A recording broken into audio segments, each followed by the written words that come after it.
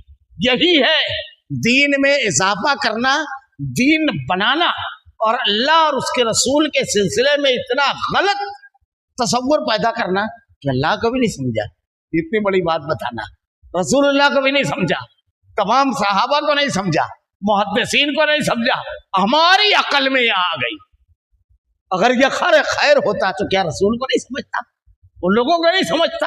یہاں پر آدمی عقلوں کو نہیں تولتا ہے. ذرا سا سوچنے والی بات ہے.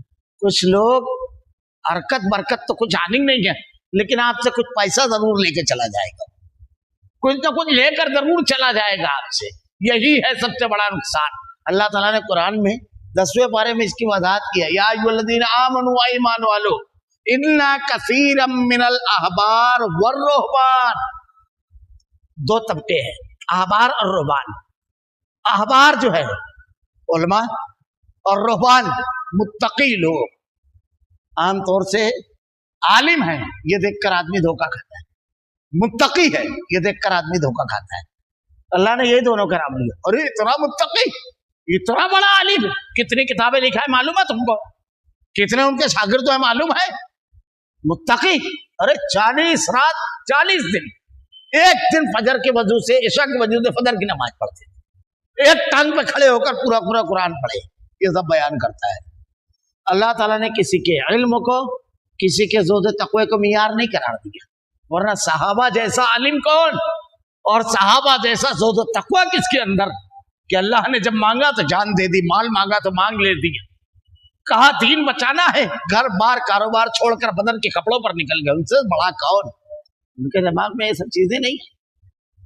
اللہ تعالیٰ نے کیا کہا؟ دیکھو، کسی کی ڈگری، کسی کی کتابیں اور کسی کی عبادت دیکھ کر کے متاثر مت ہونا، کیونکہ دھوکہ دینے والوں کی لسٹ میں یہ لوگ بھی ہیں. علماء سو اور جاہل عالم جو نہ ہو، جو دین نہیں جانتا ہو. میں نے بارہا کہا ہے دین ہمیشہ اہل علم سے، علماء سے ہمیشہ حاصل کرنا چاہیے، علماء سے. تو اور وہ بھی علماء حق جو قرآن حدیث بیان کرتے ہیں، اپنی بات نہیں، ان سے. کیونکہ اللہ نے کہا فَاسْأَلُوا أَهْلَ الذِّكْرِ. سوال شرط لگا دیا اہل ذکر سے پوچھنا ہے، کسی بھی چلتے پھرتے آدمی سے نہیں پوچھنا ہے. کتنی کتابیں لکھا ہے وہ نہیں، قرآن و حدیث اگر جانتا ہے تو اس سے پوچھنا ہے. تو اللہ نے کہا یا ایھا الذین آمنوا، اے ایمان والو، ان کثیرا من الاحبار والرہبان، ایک بڑی تعداد احبار اور رہبان کی، صوفیہ اور علماء کی ہے. من الاحبار والرہبان لیاکلون اموال الناس، تمہارے مال پر باطل طریقے سے حملہ کریں گے، تمہارا مال پہلے کھائیں گے. بدعت کی ایک پہچان یہ بھی اللہ نے بتا دی کہ شرک اور بدعت جو ہے، اس کو جب آدمی کرتا ہے تو سب سے پہلے اس کا مال جاتا ہے، پھر اس کا دین جاتا ہے. 2 نمبر. ان کثیر من الاحبار والرہبان لیاکلون اموال الناس بالباطل، یہ پہلے، اور اس کے بعد 2 نمبر پر یہ چیز اللہ نے بہت پہلے کہا. تو اب یہ کوئی متقی آدمی قرآن کا نام لے کر کے آپ کے مال کو نہ کھائے، قرآن کے نام پر جھوٹ بول کر کے، کیونکہ یہ دین کے نام پر کرتے ہیں. ایک واقعہ مقصد بیان کرتا ہوں. میں کاروباری سلسلے میں دیکھیے باطل طریقے سے مال کھانا کیسا ہے. میرا معاملہ یہ تھا کہ کافی پرانی بات ہے، احمد آباد بہت جانا ہوتا تھا کاروباری سلسلے میں. تو ہمارا جن کے یہاں تعلق تھا، قیام ہوتا، ان کی والدہ اور ہماری والدہ کی وفات میں 1 ہفتے کا فرق تھا. 1 ہفتہ آگے پیچھے دونوں کی والدہ کی وفات ہوئی. اس کے کافی طویل مدت کے بعد 4-6 مہینے کے بعد جب میں احمد آباد گیا تو رات کا کھانا کھانے کے بعد ہم لوگ ٹہلنے کے لیے نکلے. تو وہ راستے میں مجھ سے کہنے لگے کہ حافظ صاحب، میں نے سب بچوں کی جو شادی کی ہے تو میرا طریقہ کار یہ تھا کہ میں 25-30 ہزار روپیہ جمع کرتا اور اسی میں سے تجارت کرتا، اور 3-4 مرتبہ میں وہ پیسہ 1 لاکھ روپیے کے اوپر ہو جاتا، بس بہت اچھی شادی کرتی. والدہ کے ٹائم بھی میں نے تقریباً 29,000 جمع کر کے رکھا تھا، لیکن اچانک وفات ہوئی تو بس 2-4 ہزار روپیہ بچا ہے میرے اوپر، میرے پاس۔ تو میں نے کہا کہ وفات پر اتنا خرچ، ایسا کچھ تو نہیں ہے، کیونکہ میری والدہ کی بھی وفات 8 دن کے فرق سے ہوئی تھی۔ 1000 روپئے کے آس پاس میں نے اپنے ماموں کو دیا تھا، اور اس پہ سے بھی کچھ پیسہ انہوں نے لوٹایا۔ کفن اور قبر کھودنا اور جو تدفین میں دوسری چیزیں لگتی ہے وہ لگنے کے بعد، اس وقت اتنا ہی لگتا تھا۔ تو وہ کہنے لگے نہیں نا، یہ تو تم صرف قبرستان کا بتا رہے ہو، تیسرے روز اصل میں بکرا کاٹنا پڑتا ہے۔ تو میں نے کہا کیوں بکرا کاٹنا ہے؟ تو بولے وہ مردے کی منڈی پھٹتی ہے۔ تو میں نے کہا تم اپنی مردے کی منڈی پھٹ رہی ہے تو تم بکرے کی منڈی پھوڑتے ہو؟ نہیں کرنا تھا، تمہارے پاس پیسہ نہیں تھا تو بول دینا تھا مجھ کو نہیں کرنا ہے۔ 30واں 10واں 20واں 40واں انہوں نے سب بتایا، مولا ضرورت نہیں تھی اگر پیسہ نہیں تھا تو تمہارے پاس نہیں۔ بولے وہ ہر کسی کو کرنا پڑتا ہے۔ میں نے کہا پیسہ ہو نہ ہو، امیر ہو غریب ہو، سب کے لیے۔ کہنے لگے ہاں۔ میں ان کو بات کرتے ہوئے ایک مسجد میں لے کر گیا، اور اللہ کا کلام جب کسی سے آپ گفتگو کر رہے ہیں اور کسی کو آپ کو دین کی دعوت دینا ہے تو بہتر یہ ہے کہ اگر آپ کے پاس قرآن کی کوئی آیت اور اللہ کے نبی کی حدیث اگر ہے تو اس کو پڑھ کر کے کہیے، کیونکہ اللہ نے اس پہ ایک خاص اثر رکھا ہے۔ اور قرآن جب پڑھے تو اعوذ باللہ زور سے پڑھے، شیطان کا غلبہ ختم ہو جاتا ہے۔ اس کی اثر پذیری آج بھی ویسے ہی ہے قرآن کی اور احادیث کی، تو بڑی جلدی اثر ہوتا ہے۔ ہمارے الفاظ میں اللہ کے نبی جوامع الکلم تھے، کلام الہی، دونوں ایک انتہائی اعلیٰ چیزیں ہیں۔ خیر، ہم لوگ مسجد میں داخل ہوئے، میں نے کہا ذرا وضو کر لیجیے، انہوں نے وضو کیا، میں تو باوضو تھا الحمدللہ۔ میں نے قرآن نکالا اور کہا کہ اب آپ سے کچھ بات کرنا ہے مجھ کو۔ آپ کو گجراتی آتی ہے؟ کہا گجراتی ترجمہ احمد آباد میں تھا، مسجد میں موجود، تو میں نے ان کے ہاتھ میں دیا، 10ویں پارے کی آیت نکالی۔ میں نے کہا آپ ایک بات بتائیے کہ آپ نے کبھی قربانی کی ہے؟ تو وہ کہنے لگے نہیں۔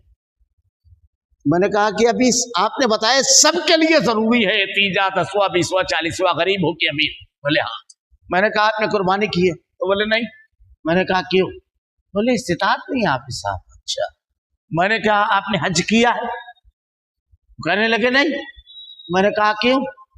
قرآن کی آیت من استطاع الیہ سبیلا، جس کو استطاعت ہو وہ حج کرے، ہر کسی پر فرض نہیں ہے۔ میں نے کہا آپ زکوٰۃ دیتے ہو؟ کہا نہیں۔ میں نے کہا زکوٰۃ 52.5 تولہ چاندی یا 7.5 تولہ سونی یا اس کا مقدار کی روپیہ آپ کے پاس سال گزار دے تو آپ کو زکوٰۃ دینا ہے؟ تو بولے ہاں۔ بولے یہ اللہ کا دین ہے، مالی عبادت جتنی بھی ہے شرط کے ساتھ اگر آپ کی استطاعت ہے تو آپ کو کرنا ہے، نہیں تو نہیں کرنا ہے۔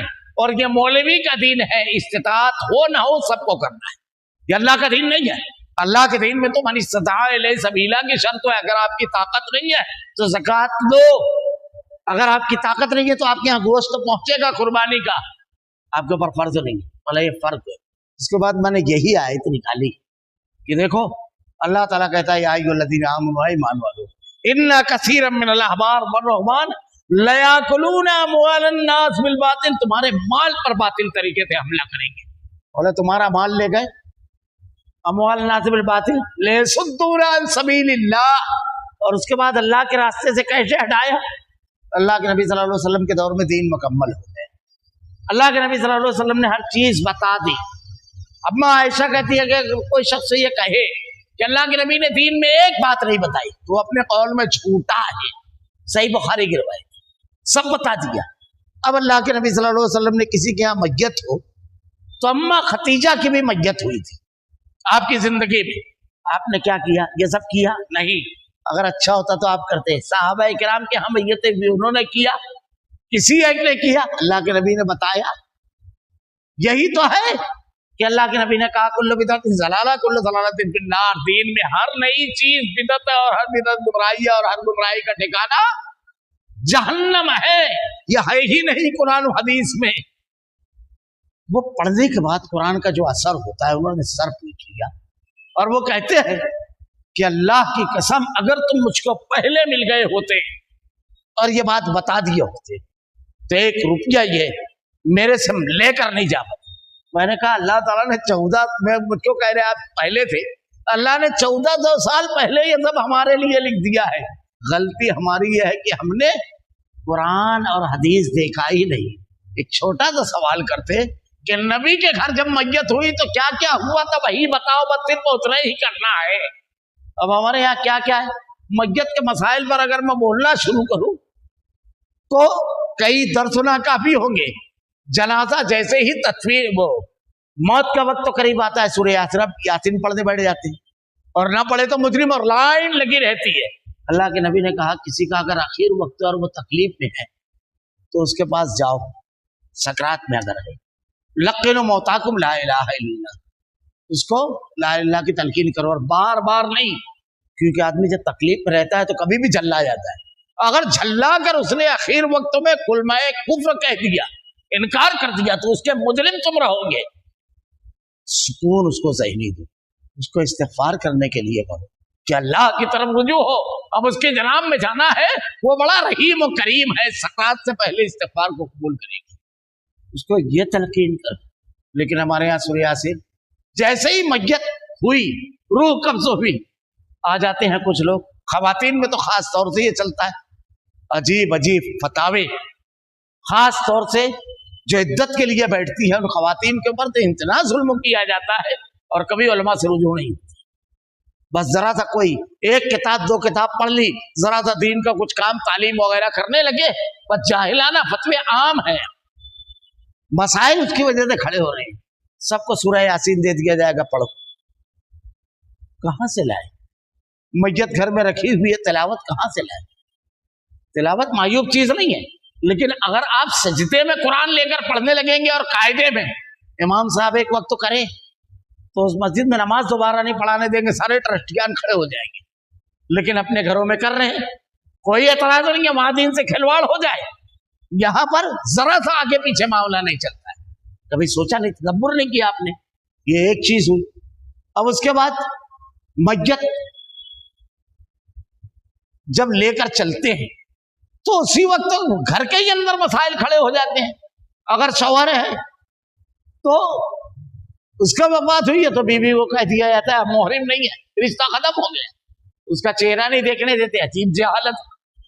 اگر رشتہ ختم ہو گیا تو پھر کس کی عدت گزارے گی، وہ کس کا ترکہ ملے گا اس کو؟ اور اس کے علاوہ یہ اپنے گھر سے نکالا ہے، آپ لوگوں نے اپنے گھر سے نکالا ہے۔ میں نے کہا نا جہالت، گھر سے کیسے؟ حضرت ابو اللہ کے نبی صلی اللہ علیہ وسلم سب سے پہلی دلیل، حضرت عائشہ کے سر میں شدید درد ہو، آپ کہتی ہے ہائے میرا سر، ہائے میرا سر۔ اللہ کے نبی صلی اللہ علیہ وسلم کہتے ہیں عائشہ تجھ کو کیا، اگر تیری وفات ہوئی تو میں تجھ کو غسل دوں گا، میں تجھ کو کفن دوں گا، میں تجھے قبر میں اتاروں گا، میں تیری جنازے کی نماز۔ کائنات کا امام اپنی بھی اہلیہ سے کہہ رہے ہیں، اللہ کے نبی کوئی بات آ سکتے اپنی زبان پر غلط؟ نہیں۔ ابو بکر صدیق رضی اللہ تعالیٰ عنہ کی وفات ہوئی، آپ کی اہلیہ نے، آپ کی بیوی نے آپ کو غسل دیا، آپ کو نہلایا۔ حضرت علی رضی اللہ تعالیٰ عنہ نے حضرت فاطمہ کو، اپنی بیوی کو نہلایا۔ دونوں مثالیں، بیوی نے شوہر کو، ابو بکر کی بیوی نے اپنے شوہر کو، اور حضرت علی نے اپنی بیوی حضرت فاطمہ کو غسل دیا۔ یہ بھی ایک چیز ہے۔ اور آگے بڑھ کے جب جنازہ لے کر چلے تو اب ہر شخص جب کاندھے پر لیتا ہے تو کہتا ہے اشہد اللہ، یہ کہاں سے لائے، یہ کہاں سے لے کر آ گئے کہ ہر شخص اب کلمہ پڑھتا ہوا جا رہا ہے؟ اگر کوئی وقت کی کوئی دعا ہے تو یہ نبی بتائیں گے کہ ہم لوگ نکال لیں گے دعائیں۔ ایسے بے شمار مسائل ہیں جس میں لوگ زحمت ہی نہیں کرتے ہیں کہ اللہ رب العالمین نے اپنے نبی کے ذریعے کیا رہبری اور رہنمائی کی ہے۔ اپنا دماغ اور عقل استعمال کرتے ہیں، شریعت نقل کی بنیاد پر ہے، عقل اور دماغ اور شخصیت پرستی کی بنیاد پر نہیں ہے۔ یہ پہلی چیز اللہ تعالیٰ نے اسی نے کہا الف لام میم را، یہ قرآن کی آیتیں ہیں۔ اکثر جگہ جہاں حروف مقطعات ہیں تو اس کے بعد قرآن کا تذکرہ ہے، جیسے طٰہٰ ما انزلنا علیک القرآن لتشقی، یاسین والقرآن الحکیم، قاف والقرآن المجید۔ اکثر جگہ الف لام میم ذالک الکتاب، یہاں پر بھی الف لام را تلک آیات الکتاب والذی انزل الیک من ربک الحق ولکن اکثر الناس لا یؤمنون، جو کچھ آپ کی طرف آپ کے رب کی جانب سے اتارا گیا جاتا ہے سب حق ہے۔ یہ کون بول رہا ہے؟ اللہ۔ فما ذا بعد الحق الا الضلال، حق کے علاوہ سب گمراہی۔ تو جو اللہ کے نبی کی طرف سے اتارا جاتا ہے قرآن اور حدیث، بس حدیث کی تلاوت نہیں ہے، قرآن کی تلاوت بھی ہے، لیکن دونوں میں ایک فرق ویسے تھا قرآن و حدیث میں، ایک کلام الہی ہے اور ایک کلام رسول، یہ فرق ہے دونوں، لیکن ماننے کے اعتبار سے کوئی فرق نہیں ہے، کیونکہ اللہ کے نبی اپنی طرف سے کچھ نہیں کہتے ہیں، تو جو بھی اللہ تعالیٰ اتار رہا ہے یہ پورا کا پورا حق ہے۔ اب اس کے علاوہ کسی اور کے حق ہونے کی ضمانت اللہ نے دی ہے، رسول اللہ نے دی ہے، رسول اللہ نے تو کہا میری اتباع اور پیروی کرو، تو آپ پھر کیسے کیا لے کر کے چلے آئے؟ وَلَكِنَّ أَكْثَرَ النَّاسِ لَا يَعْلَمُونَ، لیکن اکثر لوگ یہ بات نہیں مانتے۔ ارے ہمارے امام کو نہیں سمجھا تھا کیا؟ اتنے بڑے بزرگوں نہیں سمجھا کیا؟ اتنے لوگوں کا نہیں، اکثر لوگ بے عقلے ہیں، یہ میں نہیں کہہ رہا، یہ میں نہیں کہہ رہا ہوں، اللہ کہہ رہا ہے۔ اب تم ان اکثر لوگوں میں ہو جو بے وقوف ہے، نہیں ماننے والے، یا اطاعت اور فرما برداری کرے علیہ ایمان، یہ خود تم غور کرو۔ اسی لیے اللہ سے دعا کرنا چاہیے رب العالمین تیری نازل کردہ شریعت کے مطابق زندگی گزارنے کی توفیق دے العالمین۔ اور یہ خناس جو شیطان ڈالتا ہے، اکثریت، اقلیت، زہد و تقوی، علم و ورع اور فرقہ بندی کا، اس سب سے ہماری حفاظت فرما رب العالمین۔ اللہ ہمارا خاتمہ ایمان پر فرما۔ ربنا لا تزغ قلوبنا بعد إذ هديتنا وهب لنا من لدنك رحمة إنك أنت الوهاب۔ سبحانك اللهم وبحمدك أشهد أن لا إله إلا أنت أستغفرك وأتوب إليك۔